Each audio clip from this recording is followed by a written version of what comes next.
girl, boy, stone, anything. So I can have replaced it. Now let's replace the avenging angel adjective. What kind of girl? Pretty girl, hard stone. So there you are. So it's basically a function of an adjective and a noun. What more do you want to teach in this? It's oral. Those sentences are It's oral and it's multiple. Here the big learning is I'm not trying to get him to learn any rules. I'm trying to show him how it's easy. There's nothing, you want to simplify it, you simplify it.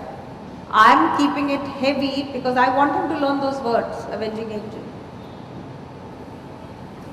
And trust me, these kind of words they get in their games, video games. So it's not like they don't know what these things. You should see some of those words in those video games. They are really sophisticated, and all those children go and play those games. You take a look at their geography, history, science books in 7th.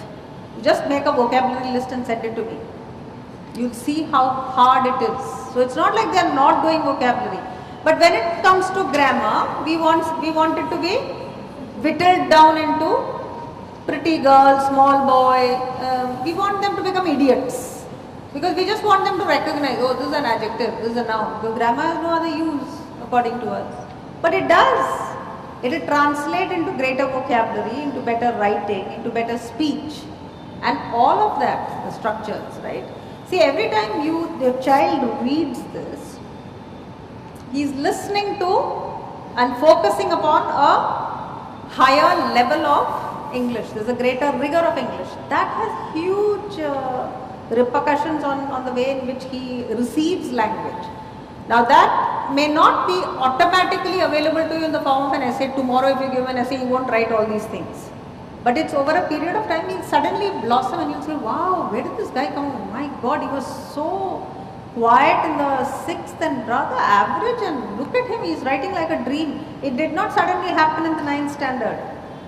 It happened because you have layered it along the way. There's a sudden blossoming that will happen in the child. So thus I wouldn't worry about this at all. Magnificent alien could stride. Stride is obviously a verb. When you say could stride, it has to be a modal verb. It does not have a tense. Modals do not have tenses. Can and could have a very dotted line kind of tense connection, but they are could is not the opposite, the past tense of, past of can. It just gives you a sense of that. All modals don't have tenses. You say must, can you have a must and then something else? I must go today, tomorrow I must go, day after I must go. It's always must. Modals don't change. So that's actually a modal verb. You teach children to write their modal verb. I don't know what your boards do though. There might be a bunch of idiots sitting there for find out what they do. But anyway, that's a modal verb that doesn't change, and purposefully is an adverb. Now I make them give me 100 adverbs. Give me adverbs, come on, change purposefully. Deliberately. I want nice big words, come on. Intentionally, lovely. Intentionally. Stealthily, lovely. Relentlessly, recklessly. So many words.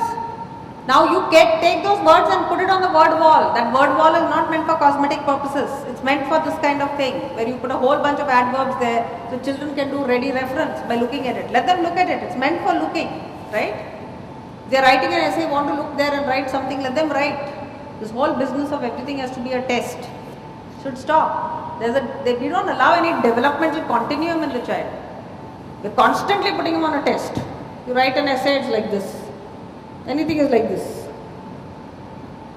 So you should open it out. You should give them an opportunity to write. So I don't think I would do that with this sentence. I'm just showing you. Like an avenging crusader. What figure of speech is that? Simile. Now I'll say, if he could stride purposefully, and if I instead of stride I use the word danced, purposefully it would change to gracefully. Then like you can't say like an avenging crusader, like a professional dancer. So I will constantly churn around the sentence.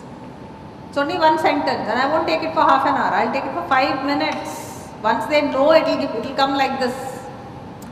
The first days you will spend 15 minutes. You will spend 20 minutes because you are explaining, you are correcting your mistakes, not his. Your mistakes. Over a period of time, those things will go away. Then the minute you put it down, they'll mark it like this, verb, adjective. It will be like 2 seconds, it will be over. In fact, they'll finish it and come. You'll have to tell them, don't finish the sentence and come. But it doesn't matter if they finish the sentence, you're going to make them change it. All the changing you're going to do in the classroom. Na? The sentence is only a base for you as far as you're concerned. So therefore, avenging crusader and